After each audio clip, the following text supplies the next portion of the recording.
Apertura estomática. Los estomas son células de la epidermis de las hojas y tallos herbáceos, constituidos por dos células oclusivas o de guarda. Entre ellas se emerge una cavidad denominada ostiolo. En algunas plantas existen células epidérmicas adyacentes a las células oclusivas, que llamamos células acompañantes. También dentro de los estomas podemos encontrar cloroplastos y vacuola. Los estomas contienen microfibrillas de celulosa en forma de anillos cerrados que rodean a la célula oclusiva perpendiculares al eje del estoma. Cuando aumenta la turgencia, las microfibrillas se dilatan permitiendo que las paredes externas de cada célula oclusiva se alejen entre sí. Y cuando disminuye la turgencia, las paredes externas se contraen. Factores ambientales involucrados en la apertura estomática. Luz. A mayor luminosidad, los estomas permanecen abiertos y en oscuridad se cierran. Temperatura. A mayor temperatura, mayor es la apertura de los estomas y viceversa. Si bien el aumento de la temperatura favorece la apertura estomática, puede llegar a ser negativa en condiciones superiores a la temperatura óptima de cada especie, causando un estrés a la planta y provocando el cierre de los estomas para evitar pérdida de agua. Agua.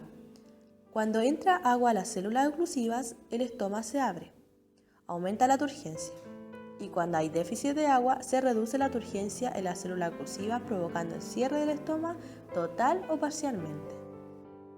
Factores químicos involucrados en la apertura estomática. El bombeo de protones se produce hacia afuera de las células oclusivas. Los protones salen de la célula y quedan en ella los iones hidroxilo.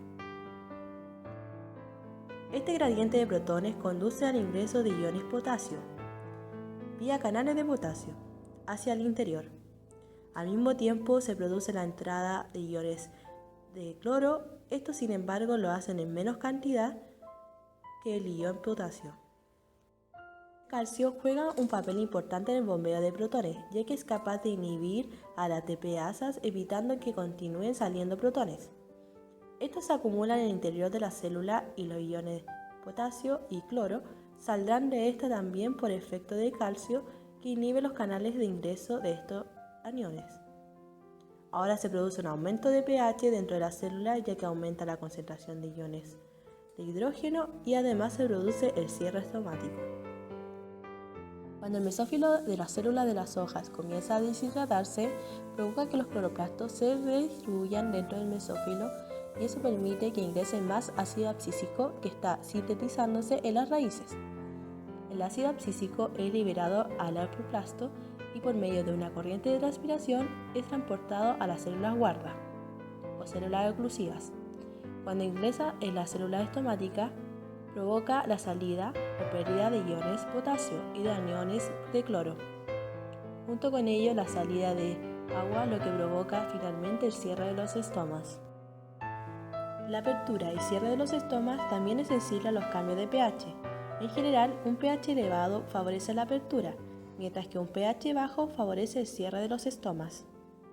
En los cloroplastos de las células oclusivas podemos encontrar grandes granos de almidón y la enzima fosforilasa, las cuales reaccionan ante los cambios de pH. De la degradación de almidón deriva el fosfoenol piruvato, estimulado por la luz azul. El PEP permite la absorción del dióxido de carbono de la atmósfera, para luego fijarlo en el citoplasma estomático. De la carboxilación del PEP se obtiene ácido oxalacético, el cual se puede reducir a ácido málico, que se almacena en la vacuola.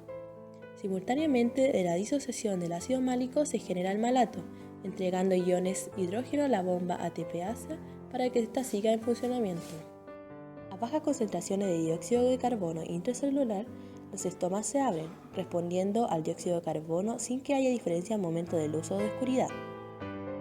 Pero esto no sucede en todos los tipos de plantas. En las plantas CAM sí tiene relevancia la luz y oscuridad, más bien el día y la noche, ya que por su metabolismo este tipo de planta abre sus estomas en la noche, donde se produce la fijación de y el almacenamiento de dióxido de carbono, el cual se absorbe como ácido málico vacuolar, y por tanto las concentraciones de dióxido de carbono serán bajas, por ende el estoma se abre.